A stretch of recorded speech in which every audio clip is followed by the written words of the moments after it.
You are Toussaint Louverture, Governor-General for life of Saint-Domingue. By 1802, you have outmaneuvered the Spanish and British, abolished slavery, and carefully balanced diplomacy with rival empires and the French Republic. Now, Napoleon Bonaparte sends General Leclerc and 20,000 elite French troops to your shores, determined to reassert French control and threaten the fragile freedom you have built. Their orders are secretive, their intentions uncertain, but the danger is real. In our history, the French used deception to take you prisoner. But what if your experience and caution made you hesitate? The next decision you face will define the future of your revolution. A letter from General Brunet arrives.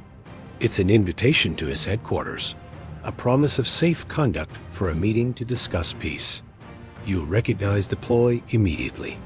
Leclerc, Napoleon's brother-in-law, has landed with 20,000 French veterans, intent on reasserting French control over Saint-Domingue. Their orders are ambiguous, their assurances of equality thin. In late January 1802, your most trusted lieutenants, Henry Christophe and the formidable Jean-Jacques Dessalines, have already defected, swayed by promises of rank and security within the new French regime. Their departure, along with their seasoned troops, leaves you isolated and your forces diminished. The French, disciplined and confident, believe your resistance is over. But you have seen French duplicity before. You remember 1797, when you expelled Commissioner Sonthonax rather than trust another French promise. You know the cost of misplaced faith. You refuse Brunet's invitation.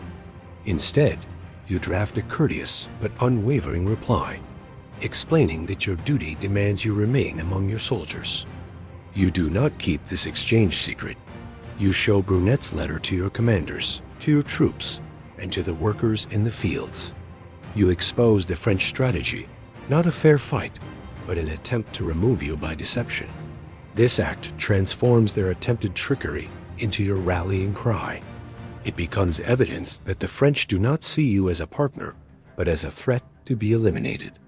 Your refusal is not just a defensive move. It is a declaration that you will not be lured away from your people or your principles. Leclerc's plan for a swift, bloodless victory collapses. Denied his chance to capture you quietly, he is forced into open conflict.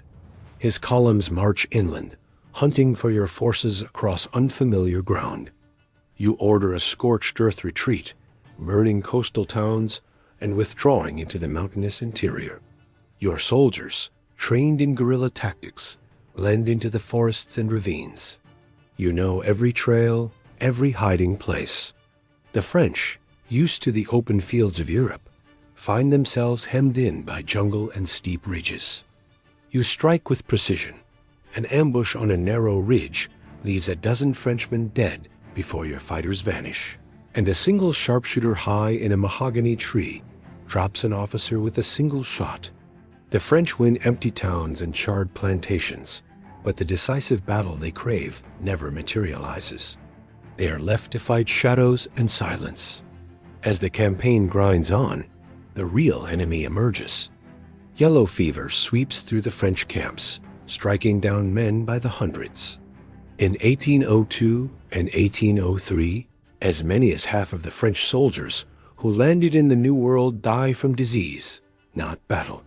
Your troops, native to the island, know the signs and endure.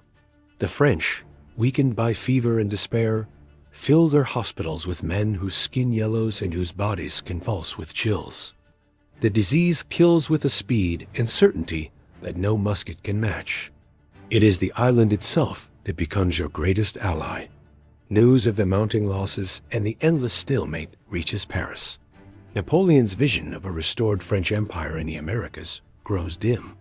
The cost in men and money is staggering. The Louisiana Territory, once imagined as the breadbasket for a Caribbean empire, now seems pointless and indefensible.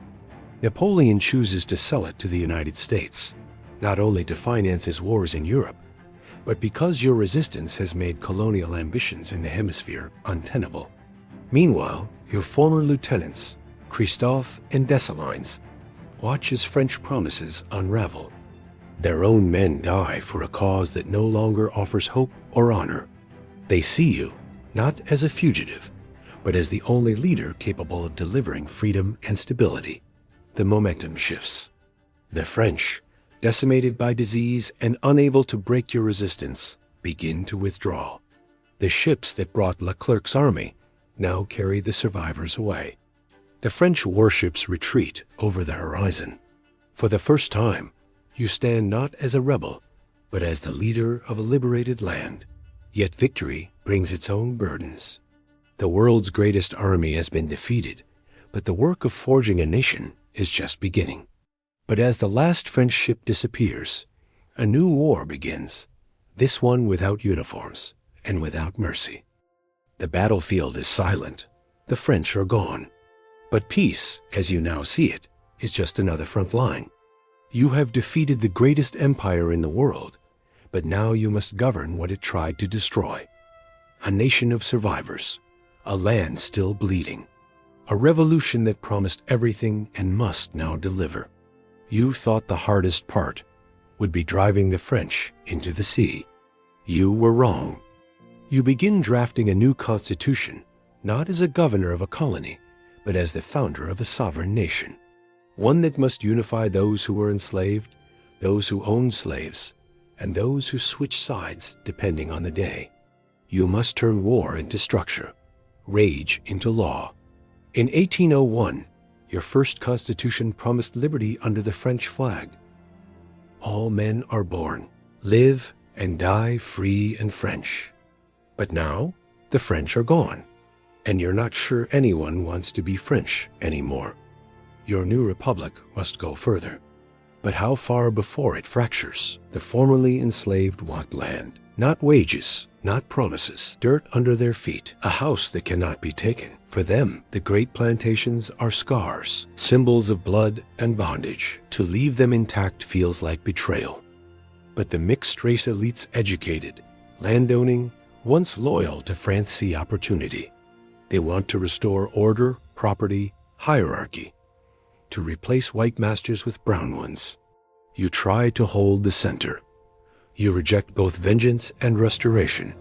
You know Haiti cannot survive without exports sugar, coffee, cotton. But you refuse to power that economy with chains.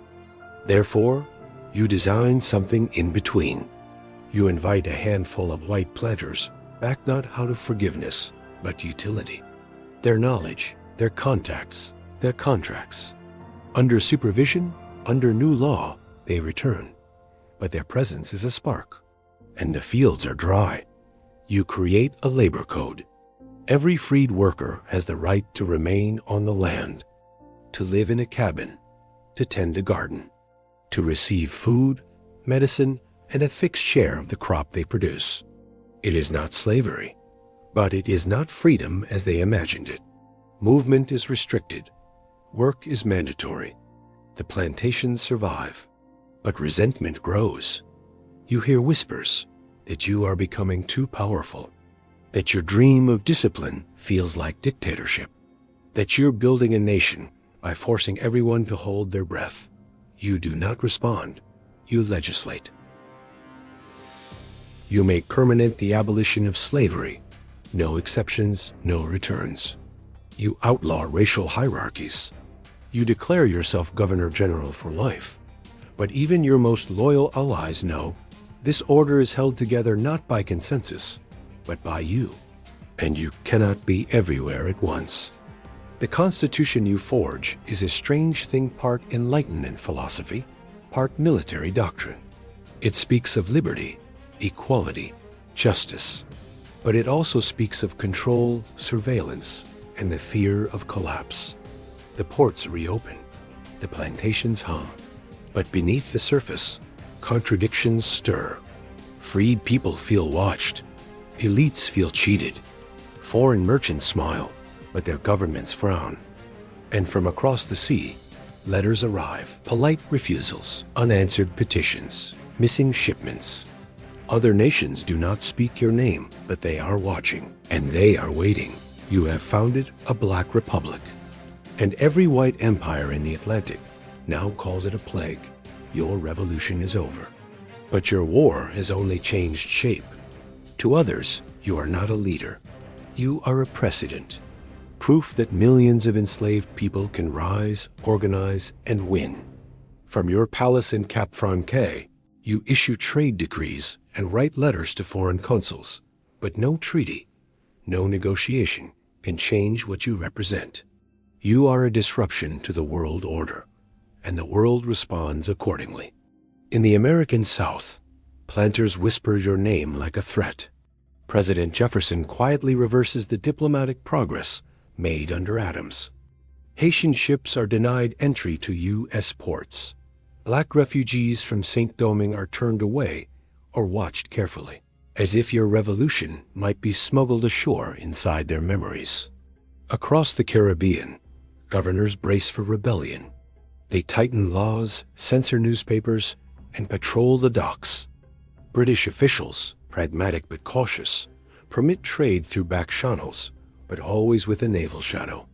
Every barrel of sugar is weighed against the risk of political contagion. You walk a razor's edge, feed your economy without feeding their fears. You remember the secret pact you made with General Maitland in 1798, how the British lifted their blockade in exchange for your promise not to incite Jamaica. You kept your word. But still, your restraint earns no allies, only suspicion. You speak often now of vigilance. You urge discipline. You know the threat is no longer an invading army, but the slow squeeze of isolation. Haiti's enemies do not need to conquer it. They need only wait for it to fracture. And fracture it might. Within your own borders, the revolution's contradictions grow louder. Freed people demand land, not promises. Mixed-race elites maneuver for control.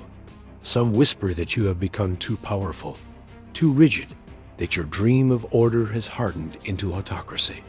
And yet, you hold the center, because someone must. Because you remember what came before. The chains, the auctions, the punishments. No law could stop. You remember how the world looked at black skin and saw nothing human.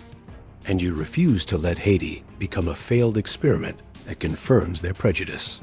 So you wake each morning not to celebration, but calculation. You weigh food shipments against political threats. You revise the military codes. You inspect the ports. And at night, as the island quiets, you write orders, laws, and sometimes just thoughts. You know that your revolution was not just a war of muskets and machetes. It was a declaration of possibility. And now the world watches, not with awe, not with respect, but with dread. They are waiting for you to fall. You do not intend to give them the satisfaction. Toussaint Louverture died in April 1803, alone in a freezing French prison far from the island he freed. That's how our history ends. But in this alternate path, he survives. He governs. He struggles through peace the way he once did through war, strategically, relentlessly, imperfectly. And in doing so, he builds something the world has never seen. A black republic, or not just of rebellion, but of law. It wouldn't erase every challenge, but it might rewrite the rules of empire and reshape revolutions across the Americas. What would that Haiti have meant to Jefferson? To Bolivar? To Britain's abolition debate? Comment below. How would this alternate history ripple through the world we know? And if you believe history isn't just about what happened, but what could have, subscribe. Because some stories were silenced, and others haven't been told yet.